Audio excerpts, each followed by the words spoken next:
Welcome to Transformative Voices, the only podcast where women of color speak their truth to save the world. I'm your host, effortlessly Erika, and this is your sanctuary for unfiltered, raw wisdom. If you're feeling unmotivated, uninspired, or straight up lost, this is the perfect place for you to be. Tune in. What's up, family? We are back with another episode of Transformative Voices. But today, we're doing something a little different. I actually decided to bring a man into the mix. I feel like it is important for us women to empower each other, but I want to hear from men what they feel like we could be doing better to empower each other and what we can be doing better to empower them. I brought on somebody who is hilarious, super funny, a husband, and got 7 children. So if anybody knows, how to help a sister out, I think it would be him. Let's welcome comedian Will Wright. I clap. What's up, Will? Hey, what's going on with you? How are you? I'm good. How are you? It's a rainy day, but it's a great day. Yeah, the rain we makes need me sad. For real? Yeah, I'm not a rain type of girl. You need a break. When your birthday? I'm a Libra. You a Libra? October. And y'all are like, I don't want to say like downers, but like y'all are like more mellow people. So I feel like y'all you think so? Yeah. All my Libra friends are mellow. For real? You not mellow? Nah, nowhere near. Nowhere near it. That's why you ended up being a comedian. Me, I'm kind of calm. Like I'm calm, I'm cool, but then when you get to know me, I'm a loud. Yeah, I'm a loud Okay, Libra. we gonna jump into that. Yeah. I like that. So I want you to introduce yourself. Tell us a little bit about you. Like you said, I'm a comedian, I'm a father, a husband, a friend. Just a general good dude, man. That's it. What does that mean to you, a good dude? Somebody that care about others. Like I really do. I care about my friends. Actually, that's one of the reasons why I'm here, because I'm helping a friend as well. Yeah. So just trying to be a good dude, period, man. Make sure my name in the streets is decent, so my kids can have something to be protected by, if that makes sense. I appreciate that. And you got 7 kids. Yep. How many of your kids is girls? I got 3 girls. 3 girls. What is it like being a girl dad? It's challenging. Yeah. It's definitely challenging, but it's fun. Actually, them girls love to mess out their daddy. Yeah. They don't care. My daughter yesterday was my youngest daughter. Her name is Olivia. All my girls' names start with an A too. That's cute, Olivia. That is cute. She came in the room yesterday, and me and my wife was just playing around like fake arguing. And she walked, "Daddy, you okay?" And my wife like, "You're not gonna act this? Daddy, you good? Yeah, you she's sure? checking on you. Because I heard you go up and down. Did you good?" So I was like, "Yeah," but like my girls make sure I'm good all the time. You said it's kind of challenging though. Like, what challenges do you feel like you face being a girl dad? Because they girls. Like, it's certain things I can't do or do with them. I'm an old school parent, so I spank my children. But when they start getting developed, that's one thing go out the window. So I have a 17-year-old that's about to be 18 soon. So it's a little weird. I'm like, "Yo, pull your pants down," Take this. Can't give her an ass whooping. Yeah, so I got to do other things with her. So that's one challenge. But just, you got to be more delicate with girls. You can't just like yell at them, scream at them like you do your boys, shake them. Just being a father, like that's kind of hard. But girls will definitely bring, a different side out of you, period. Now that you are a girl dad, do you think it's like things that you would teach your sons not to do or to do based on like things that you did when you were a kid and was, dealing with women? I wasn't going that bad. Oh, you was a good guy even back then? I was decent. Oh, that's good. Yeah. I got terrible when I got older, but when I was a kid, I was...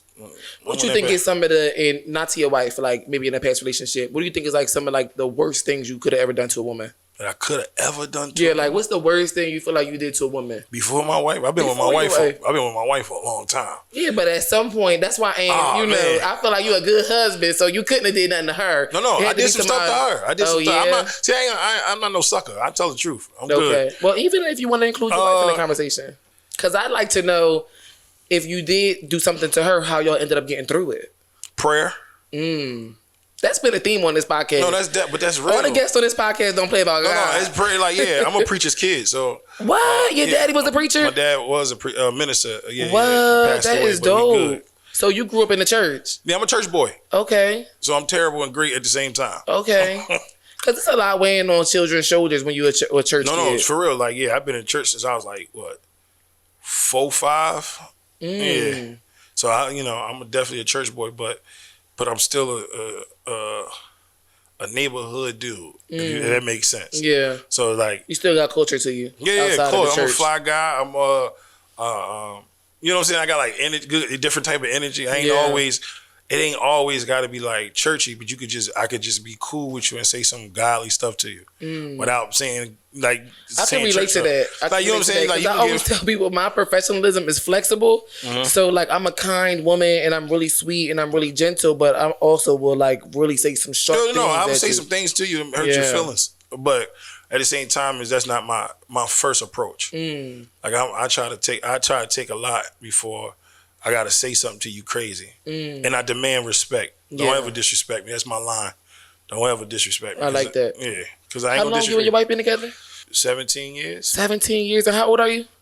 I'm 36. So that's about more than half of your life. Yeah, that's what I'm saying. Like I've been with her forever. Like, that's we got like crazy. a weird, funny story. Like our story. Tell it to us. Okay, I met my wife when I was in the 3rd grade. I was her first boyfriend in the 4th grade period.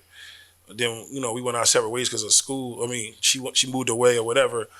And when I graduated 8th grade, I told my best friend, if you ever run into Taja Williams again, tell her I'm looking for her. 5 years later, he ran into her. He said, yo, your boy looking for you. And she said, who? He said, Will Wright. She called me one day, and she been in my presence ever since. That's amazing. That's beautiful. That's really God's plan. No, facts. What made you feel like she was the one for you? She tricked me. That's what we do that sometimes. She tricked the hell out of me. She tricked me, but it was a good trick. Like I give her that. It was a good trick. I lived in South Jersey, and then she lived in North Jersey at the time because I'm from North Jersey. She lived in North Jersey, and I used to go up there every weekend to see her or whatever. And she had like how she raised her daughter. So my oldest daughter is not mine; it's hers, but it's mine.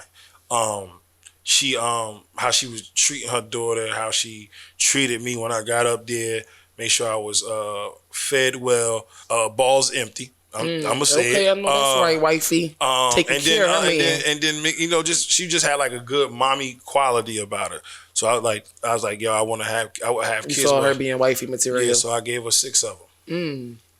Yep. And y'all good off kids now? Oh yeah, I got neutered. Oh, yeah, I went down to the vet. I like that. I feel like, oh my God, I'm so glad you brought that up. Yes. Because I feel like that's something that's just like not highlighted enough. And I was just watching a TV show, Love is Blind. And like it was a situation between a future husband and wife where he was pushing her to get on birth control and she was telling him he could just get a vasectomy. So I feel like that's one way that men can show and truly advocate for women is by saying you don't need to ruin your reproductive system. I could just go get a vasectomy. What made you decide to make that decision? Because she wouldn't stop wanting to have kids. What? I'm like, nigga. Oh, she was willing to keep popping them out. I'm like, she wanted 10. I didn't. I was trying to stop her. I was like, yo, we gonna have to get a church van. You don't even want to drive a minivan. I got a Saab, but she got a Suburban that holds 9. Okay. So it holds a whole family, but still, I don't. One more and it's over with. It's a wrap. We're gonna get the church van. Yeah. You gotta get the church van. I don't want to be in the church van. So y'all done been through some tough things. Y'all done used prayer to get through it. What about like dealing with your teenager or dealing with any of your other children? What kind of things have y'all been through and how did you get through it? Therapy. Okay. Some of my kids go to therapy. And also prayer, once again. That's definitely big in our family, period. Telling our village. So you think you in trouble with just us. So when my brother come over, he gonna get in your ass. When my mother come over, she gonna get in your ass. You know what I'm saying? My father when he was alive, he'll get in your ass. So it's not like we use the village too. But how do you keep from like feeling embarrassed and stuff? There's no such thing. What is embarrassment? What do that mean? Everybody go through something. So I'm not embarrassed about nothing. Yeah. Like from other people. So because everybody got a flaw, everybody got this. So if you're gonna be embarrassed, just be embarrassed. But it's like I'm not gonna stop not being. You know what I'm saying? Like it don't affect me from raising you or teaching you what you need to do because it's embarrassing. Do you think that this understanding was instilled in you, or do you feel like this is something that you cultivated on your own? Both. It was definitely instilled. I mean, like I'm my parents' child, so with something you take when you with your parents, you take something and bring it with you. Like, all right, I get it now. I see why you did this to us. Yeah. I see why you tried this with us. Okay, this makes sense. Then I can as your parents say, they always want us to be better. So I'm gonna take what you gave me and add to it to make it better. So of course, I learn on a little. Some of the stuff is you learn on experience. There's no school for parents. That's true. There's no school at all. That's true. That's been the theme on this season too. That like we're all finally learning and understanding. This is our parents' first time being here too. You know, and they learned it and they figuring it out. And by the grace of God, we have way more resources than our parents ever had. Yeah. We got TikTok, we got Google, we even had Yahoo. They didn't have none of that shit. They had none of it. So they was dependent on the Bible and a lady down the street to give them some good advice. Where we could, we could Google, we could figure things out on our own. Yeah. Do you think that like moving forward, the generations after us, all this information that we have out here is going to serve them or be a disservice to them? It depends on where the source is coming from. It's cool, like you said, you get it from TikTok, you get it from that, but then you gotta apply it. You know what I'm saying? Like you can learn all you learn. If you don't apply it, it's not gonna work. Facts. Like, you know what I'm saying? So it doesn't matter. You can have all the knowledge in the world. If you don't apply it, it's not gonna work. But like we are getting to the generation of we here. Like I don't want to move. I don't want to do nothing. Yeah. But I think kids are smarter nowadays too. So when it comes to that, they might kind of figure it out a little quicker than us. Yeah. Because we figured it out quicker than our parents. So so it might be more of a. It could be. See, that question is like tricky, but it could be like a 50-50. I feel the same way. It's like a 50-50 thing, but I'm hoping for it to be better, man. Because the world is getting so wicked right now, and it's getting scary. It's getting scary. I feel like as a mother, I have a son. I have one son, and he's 3 years old, and like I feel like I carry so much worry for him. You know, just like what is life going to look like for him later on. And I think like, Dan, that's probably how my grandmother felt. You know, is that how you feel with your kids? Like, do you let them go out to the world and just feel like, oh, they'll be all right, or do you carry worry? Because just yesterday I said I decided that I'm not going to have a whole stable of children because if I worry this much about one, how am I going to be able to worry about 5 and 6 and 7 of them? You ever seen a commercial when the lady was breastfeeding, she was hiding, and then when she got to the second one, she's like, "Sir, come on, eyes up." Yes. It gets so with you, like it could get easier. The worry, you're gonna always worry, but if you believe in God or whatever, you got to kind of like give them some of it. And then you need your kids to go through some stuff where they can be aware of how to survive and protect others as well. Because your son is going to leave and go be a man. Right. So if you baby him all the time, he going to come to you all the time. And you're going to get tired of him coming to you. Right. For real. He going to come at the wrong time. You might be want to go get your groove back or keep grooving. I don't know. Yeah. But, and then nigga knock on the door. You like, yo, my man. Go do what you got to do. But you, you shouldn't worry about nothing. Yeah, that's really the key. What God wants us not to worry about everything. I'm not saying that you won't have some, but I worry every day. I got black sons. Yeah, I'm a black man. Nigga, I treat life like a checkpoint on certain stuff. Like I'm on my way home. If I get to this checkpoint, it's like a game. You ever play like a racing game? Made it here. Yeah, I made it here. All right, cool. Then I made it into the next spot. All right, cool. And when I get home, I be like, thank you for because that's in my prayer. An analogy like that. I mean, like I played a Candy Crush game in life. Like I gotta get past this level to get to the next one. Level. And so what is the puzzle here? What pieces do I gotta put together to get to the next level? Yeah. But being a black man is hard. Having black children is hard. And I feel like we living in a society where they really dividing us. And that's why I wanted to bring more black men actually into the podcast, into the mix, and show people that like, y'all do have a heart, y'all do care about us, but also like ask, how can we care more about y'all? You know, how can we help y'all get through the stuff that y'all going through? And what are y'all even going through? Yeah, y'all got your papers and I'm pens. I'm ready because I need to hear it. Look, the other black girl in the room looked up. I need to hear it. She looked up like, hold up, go ahead, say it. We love y'all. We love our black women. We want to take y'all to the moon and back. We want to give y'all the stars, whatever we can. We want to do everything you want us to do humanly possible, but just have some love and compassion for us. We are not perfect. We are trying to figure this thing out each and every day. Every day when I say that checkpoint, when I get home, I want to feel like I made it to victory. Like coming home is supposed to be feeling like victory, not coming home and feeling like another war zone. I got to deal with police, my job, the customers I deal with. I got to deal with my own stuff, and then people like, I'm a person online. I got to deal with somebody saying something bad about me online. Yeah. I got to deal with all that. And then I got to come home to you making it worse. We don't want to do that. We don't want to deal with that. So it's just having more compassion and understanding that we're not perfect. Yeah. And y'all chose us to protect y'all and lead y'all. Just shut up. And when I say, and I'm saying, why is that such a theme for us? Like women, you know like black women need to shut up. No, it's not just. Okay, let me say it. Be quiet, because you can say it yourself differently. You can say be quiet. You can tell somebody shut the fuck up. You still want the same result, but it's how you deliver it. All right, cool. We would like for y'all to be quiet and pay attention and learn, because if I tell you to do something, it's not to boss you around. It's to save your life or save our children's life. But if you're going to continue to keep going back when something go wrong, don't call me now. Yeah. It's like, yeah, you still my girl, you still my whatever, but don't call me now, because when I try to prevent it, because we think steps ahead. Y'all think at the moment. Like you could think about something right now. Like we here right now. Your whole idea is to get back to your son. You be like, oh, we can go this way. Be like, no.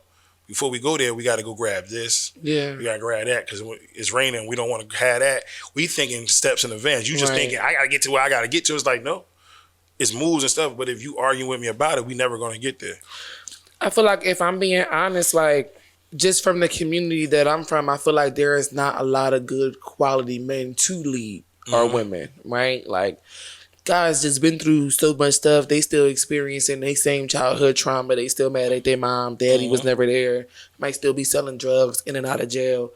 I'm just trying to figure out, like, are we supposed to look elsewhere for relationships, or where are the men who are qualified to lead us? Because all we have is bad picks.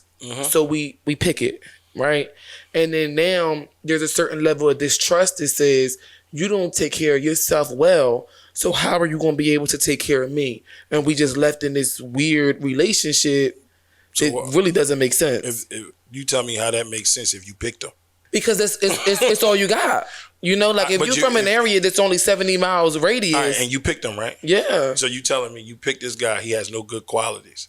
He got good qualities. He's handsome. You that's know, not a quality. He'll pay the bills. That's a good quality. You know, being handsome is not a quality. Being cute is not a quality. He might be willing to buy you the car, or pay the car note this month. So that's a good quality. It's some things that are better, than the crackhead walking up the street, but he's still not being fully responsible with his finances. He ain't going back to school. He's not trying to be an entrepreneur. He's comfortable and cool with still selling drugs. Are we supposed to turn our back on these men, or what? No. You help them just as much as you need help. See, that's the problem. Like okay, let me ask you a question. We in a nice spot right now. You think this was beautiful a year ago? No, we could. I think we could tell that they remodeled. You could tell they remodeled this joint, right? Like, or whatever. You could take a man that been through some stuff and dust him off. Like, okay, and another. All right, let me give you a better analogy. Some of the most beautiful things are in some of the worstest places in the world. You know that? Yeah. Like what? Give me like diamonds being in the diamonds and what else? And gold. What else? And gold, yeah. And pearls. Animals being all crazy out in the jungle, but the stuff that's of value is in some of the worst place in the world. Yeah. And then we value it because once you dust it off, take it out of where it's at, it looks amazing. Yeah. So that's the same thing with us. A lot of men didn't have a foundation to know how to be a man. Yeah. A lot of the lies that told to us to say or do, we don't know how to shake it. Nobody taught us how to shake it. Like sleeping with a bunch of women that's what makes you a man. Yeah. Okay, that's false. Having a bunch of money make you the man around here. That's false. But how do we teach these things to our men? Because it's too taboo to think that you could teach a man how to be a man. So I mean, if he love you and you explain to him, I believe a man, if he's a real man, because some people are not mature. Sometimes it takes something to happen too. In every tragedy is love, peace, and happiness on the other end. Like if you start seeing the good out of it. So like if I love my woman enough and I don't want her to leave me or go with some whatever, I straighten up after a while. Like I get it. Yeah. Some of it but sometimes it takes time Like for years, my wife was like, yo, you need to work on your credit. I'm like, man, you don't know, you ain't even got no credit. But she was right. Yeah. I needed to work on my credit because I'm the head of the household. I needed to get myself together. Right. Well, you need to get us a house. Well, I got to get us a house. It's both of us. But no, she was right. I had to get us a house. This is my job to get us, to provide, protect. So was there a lot of disconnect in that time? Yeah. There's a bunch of disconnect. A lot of arguments. Because it's the delivery, it's the how you said it, what you said it, like, so you like, oh, you don't know, like, you know what I'm saying? You don't, or I don't see you doing it. So why are you trying to tell it to me? But she was right. I had to go back and tell her, like, yo, you wrong. I say, so when we get into arguments now about the house or whatever, I gotta let her know, like, yo, no, you were right. We here because of you, but I made it possible. Yeah. So I need you to X, Y, and Z so we can keep it. Like, we came from this. Like, I gotta break it back down and give her flowers, but at the same time, I'm like, yo, you pushed me to be this way. And I became what you want me to, and now you arguing with me about the way I became. That's not good. Yeah. It's terrible. Yeah. So it's like, y'all gotta be willing to, like I said, listen, if you pick me to be your leader, allow me to lead and let me allow it, because I'm gonna fail. But in failure is lessons. So once I learn the lesson, it's like, all right, I'm good. Now I can teach it to you and the kids or whatever, vice versa, like stuff like that. I'm on my kids now. I'm like, yo, you're not about to just sit home and play the game. If you're gonna play the game, make a game. My son had surgery on his hip in December. He's at home making a game right now. Because I'm like, yo, you're not about to sit on Xbox every day. Right. Like, bro, you gonna make a game, go make a game, or figure out credit, figure out something that's gonna benefit you. Because when you leave his house, bro, I need you to be good. I'm not raising a bum. Yeah. So you know what I'm saying? And I don't know everything. So I only could do but so much because I got my own life. I got my own stuff I'm trying to understand. So I can't teach you everything. I only can tell you what I want you to try to go do. Explain it to me. What did you learn today? What y'all learn in school? Like stuff like that. So when it comes to like just all that, finding a man, just a lot of men do not know how to be a man because we was either my generation, like the era of my generation, we didn't have fathers. I'm 36. Yeah, 36, right. So in my generation, like a lot of my friends, my father was their friend. Right. Like, I mean, you know what I mean? My father was... Dad was their dad. Yeah. That was how it was for them, so too. Like when my father passed away, I made all of them stand up. I made everybody stand up like, yo, this is his other kids too, because he impacted all of us. So it's like everybody in the neighborhood didn't have a father. So I'm shocked my father taught me how to be a man because he didn't have a father. You know what I'm saying? He learned from, he didn't live with his brothers and sisters. He lived with his uncles and aunts. And then he learned from his grandfather and then his uncles and stuff. But they taught him some bad stuff too. They taught my father how to be a drug dealer, how to like treat women bad. Like, you know what I'm saying? He had to learn that differently or whatever. So it's like a lot of people don't, like I said, there's no school for parents. Right. So if there's no school for parents, all this shit is trial and error. What do you feel like is like some clear signs that you should keep trying to work out your relationship with this guy? Because it's like you said, as my leader, you may fail sometimes, you know? And I do believe in failing fast. Like, just keep trying to figure it out, Mm-hmm. But what are some signs that you just got to be realistic and be like... If he's not trying to do nothing, that's a good sign. Like, the nigga just want to play the game all day or whatever, and you talking to him time after time, that's annoying. Put a number on it. How many months you feel like? Okay, now... And then how much time? How many times I mentioned it to you? No, it didn't. You know what I mean? Now it depends on. Now to me, it depends on where you at in the relationship, right? So just say it's just y'all, just you and him, no kids, no none of that, and you met him and he was doing that. You can cut him off tomorrow. Like you tell him and he not even trying, or cut him off and see if it'll bait him to go. Yeah. The what's the name? Because y'all that's a good tactic. Yo, y'all motivation to us. Yeah. This motivation is I seen that post. Sweet. It's a comedian. His name Rob Stapleton, and I laugh at this joke all the time. And it's not my joke, but it's his. I'm just telling. He got a joke. He said, "I think you gotta be careful with that shit now. If the cat came out, but I put his name. Ain't telling nobody joke unless you give him credit for it. But it makes sense for this conversation. So I put his name. Rob Stapleton, he had a joke. He said, I feel like all women should give a homeless nigga some coochie because that nigga has to be turned around like, I'm going to get my shit together. Like, you know what I'm saying? He start cleaning and sweeping. That's funny. So it's like, yo, that's the truth. Like, like to a real man, like that is very motivation. If I know If I get me, I'm like Martin and Bad Boys. You know, I'm a better cop when I get me something. Nigga, I'm a better nigga all day long when I get me something. That's funny. So it's like, yeah. So it's like if he just not trying to do nothing or whatever, then it's cool. I mean, it's not cool. Now, if he lost his job and he's depressed, help him get help. You know what I'm saying? Just don't give up. Yes. Don't just give up on him. Like, you know what I'm saying? Like, or help him find, they hiring down here, go something. Give him a couple of months. Like, give him, if he's getting unemployment, relax. He's still bringing something in. But he's not even trying to do, like, if he's just so depressed, like, sometimes we don't, like I said, we don't understand how to control our emotions and feelings. And we don't know how to, ladies, that's another one. Ladies, please never use what we tell y'all against us unless you're using it to help us. Because you can use something to hurt us and we'll never want to tell you again. I had to learn that the hard way too. Yeah. I know, like in the past, I would use words to hurt your feelings when my feelings was hurt. You know, I would throw things back in your face. I would be really mean. And I learned that left like a really a terrible lingering smell on the relationship. And it make us shut down. Yeah, and then you don't want to tell your girl stuff. I never tell you that I ain't paid the mortgage this month. Yeah. But I'm gonna find now a all way you to gonna get say it. is you was a fucking bum. You ain't even paid shit last month. Yeah. Nobody so you're gonna use it against me and try to make me feel low. Yeah. And so don't never do that. But like I said, the signs are just like stuff like that. Like, but if he's depressed, help him, encourage him. We love affirmations and physical touch and stuff like that. But ain't nothing more sexier than my girl trying to make sure I'm good or make sure I'm in a better space. Like, you know what I'm saying? So I can be better for us. Yeah. Now, if this guy is not budging, he's not doing nothing, and it's bringing you down, then you got to do what you got to do for you, or we're not. Now, if there's kids involved, or if he's your husband, you got to stick in there. I'm sorry. Oh, so if you married, you got to stick in there. You got to figure it out. You don't believe in divorce? Yeah, I believe in it.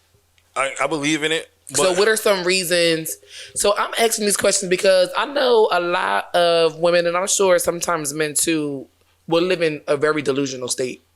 Yeah. We have like normalized delusion to the point where every red flag, we just turn that bitch purple and not care nothing about it. And so I want to be clear about like, what are some signs when you just need to let it go? You know, are you saying that if my husband done cheated on me, he done had a baby on me, he done lost his job, I should still try to work it out with him? So the Bible says the only reason for divorce is infidelity. Okay. So if that's your choice, then go ahead, do your thing. Okay. Cool, or stuff like that. Almost everything else, I would say you could work through it. Now, physical abuse is totally different. Yeah. But I also want to.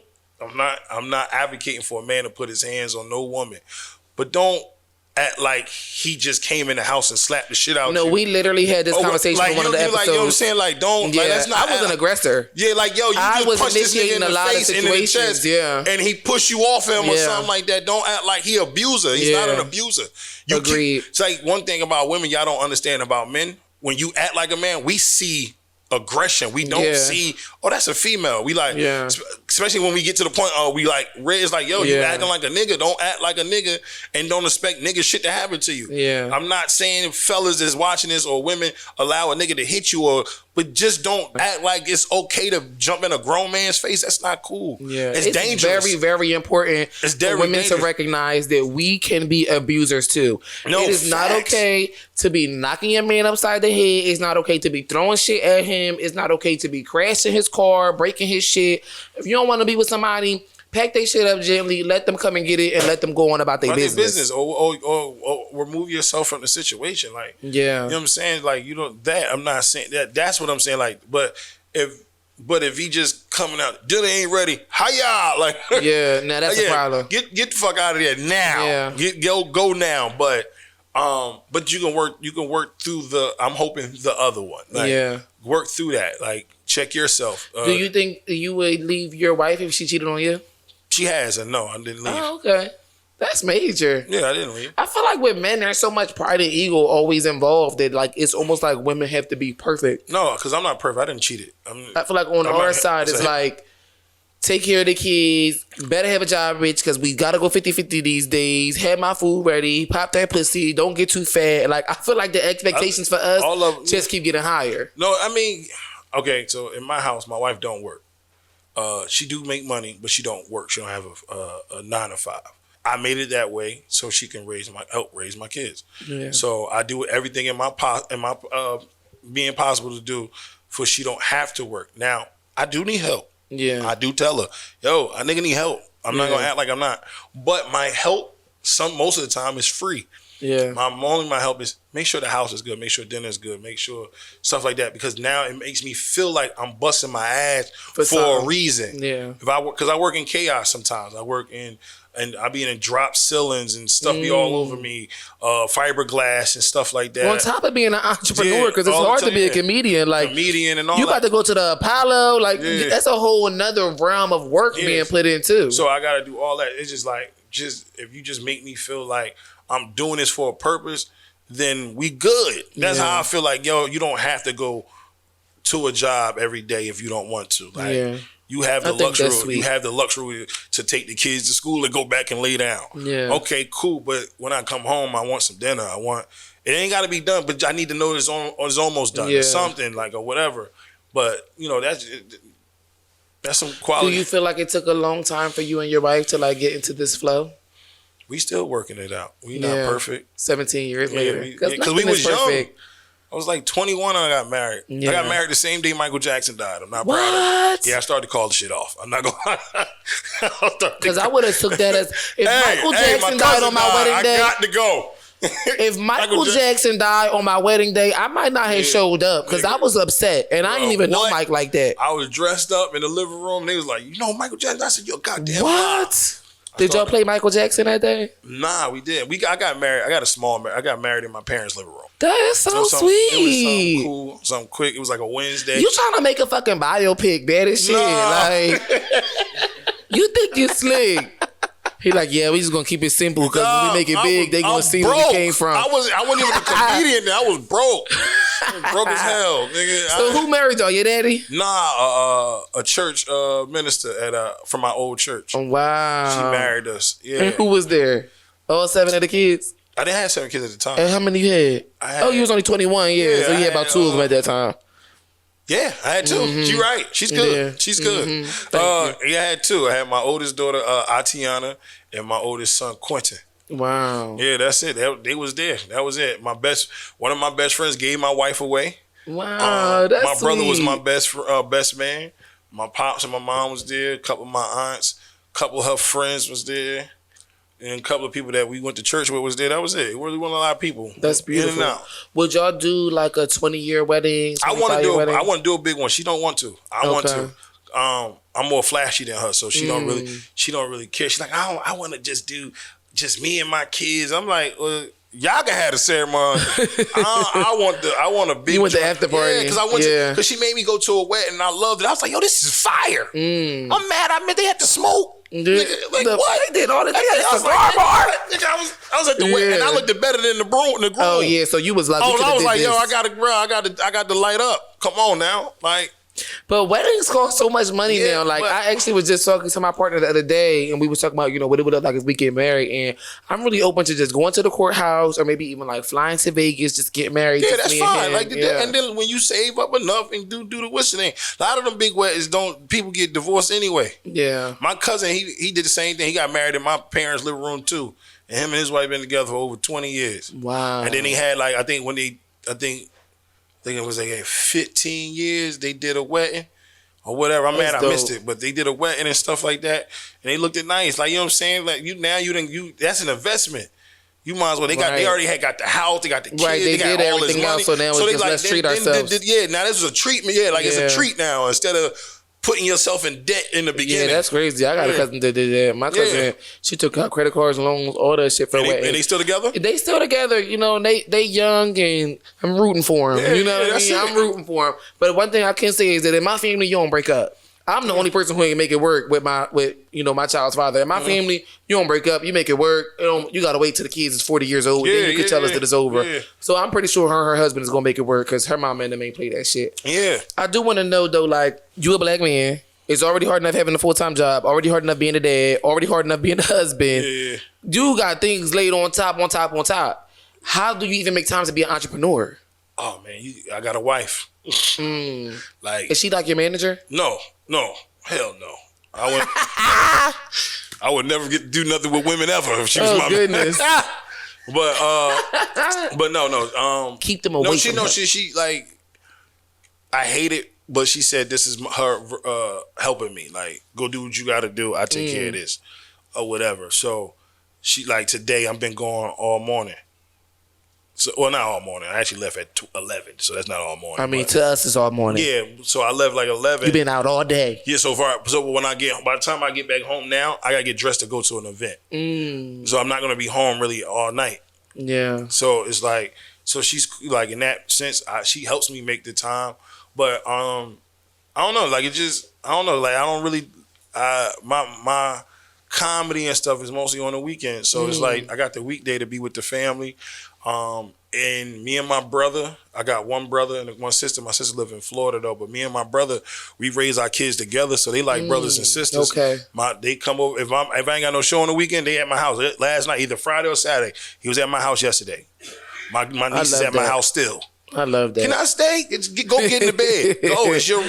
And she said, live here. She said, she be like, Hunter is in the girls' room, like in our room. She say our room. I don't correct her. Yeah. I don't be like, that's not your room. You don't live here. No, this is your room. When you come over here, this your room. She got clothes at my house. I love that. All kind of stuff. We talked a lot about like how women can help men grow in life. I want you to close us out with how you think men, especially black men, can help black women. Almost the same. Be patient. And listen, we all are humans, and we all got some of the same traumas. Like we missing parents, or we both didn't have both parents, or something like that, or we going through some stuff. So communication is the key, fellas. We gotta like communicate. We don't want to hear all y'all problems and stuff, but we should listen. But also, it's just even to help both sides. Women, when we listen to help fix too. Right. So we know y'all just want an ear sometimes, but sometimes it's in us. It's like, oh, there's something wrong. Well, what do we need to do? We gotta fix it. Like and then fellas, we just gotta understand. Like they just wanted to get it out. Yeah. So that's one, and then just love on them. Love on your woman, man. That's it. If they love that shit, you love them, kiss them, smack them on the little ass. I love to be loved. You know like, yes. Touch. That's so funny you said that because I be feeling in front of me. I'm like, so you don't see my ass right here? Like, smack my ass. They like that shit. So, and then smack it hard as you can. Yes. Sometimes you just gotta smack your woman's ass so she know that you still love her. That's the only physical abuse, bro. I love that. One. So tell the people where to follow you. You can find me on Black Planet. I'm lying. I'm not on it. I was like, that sounds like a little porn site, but okay. You don't know what Black Planet is? You might do a little OnlyFans. Are you serious? You don't know what Black Planet is? No. Are you serious? That was like before Facebook, MySpace, and all that. It was like right before MySpace. I'm born with MySpace. How old are you? I'm be 30 years old this year. So MySpace was my first internet. Okay. You know, I barely did the chat rooms and stuff. Okay, yeah. So you don't know about I'm grown, but like not like I got you. Grown. You just crossed over. It's okay. It's okay. Not old. Somebody got to start somewhere. But okay. So you know, ancient. Yeah, a little bit. That hurts a little bit. Ancient. Now I ain't gonna front. The first time a little nigga called me OG, I said, nigga, OG. The fuck? But I am almost 40, nigga, so I guess you're right. But I'm fly. Like, that's why you get to be OG, because you older and you fly. I tell my kids all the time, I say, yo, y'all lucky. Y'all got some of the flyest parents. Like, the parents come to the school, I'm like, how the fuck as old as they is? Yes. We got kids in the same age? God damn. My son's school made me feel like it was something wrong with me because I'm like, these people are old as they don't care about how they dress. Like, they look. I be wondering why these kids trying to give the vibes, and y'all not giving that. Like, I these feel kids got that. on pajamas, and then their parents come in with pajamas. I'm like, oh, okay. You look just like your mama now. You look 40 in the 12th grade. You look this shit's terrible. But nah, all right. So people can find me at Instagram and TikTok at Fake Will Wright. Comedian Will Wright on Facebook, YouTube, Comedian Will Wright as well. And I'll be a city near you, man. I'll be everywhere right now. Period. And support our black comedians because they be funny as fuck. Yeah. So I got a bunch of shows coming up. Just holler at me. I don't know when it's coming out, so I don't want to just say Yeah, dates, yeah. We ain't even gonna let him know. Yeah, we gonna keep it cute. But follow him and stay updated with his shit and make sure you support him and start to go out to comedy shows. I went to one last month and I seen I forget her name, but I want to say her name was Sam. The gay girl? Yes, I didn't want to say that either. So yeah, I seen she's funny Sam. though. It was just on a whim. Like, Yeah, we were just like, what if we can go for a date night? And it was my first time seeing a comedy show. She was hilarious. Mm-hmm. I loved it, and I definitely want to be more involved in that scene. Yeah, for sure. For sure. I'm gonna make sure I start posting about comedy shows. I got something in I'm gonna be in Westfield soon. The end of this month, and then next month I'm in Violent. Oh, you outside? Yeah, you outside. All April I'm booked. Period. Oh yeah. Well, I love y'all, but it won't matter if you don't love yourself. That's right. So make sure you learn something from this podcast and put it to action, because it don't matter what you learn if you don't apply it. Oh. See y'all.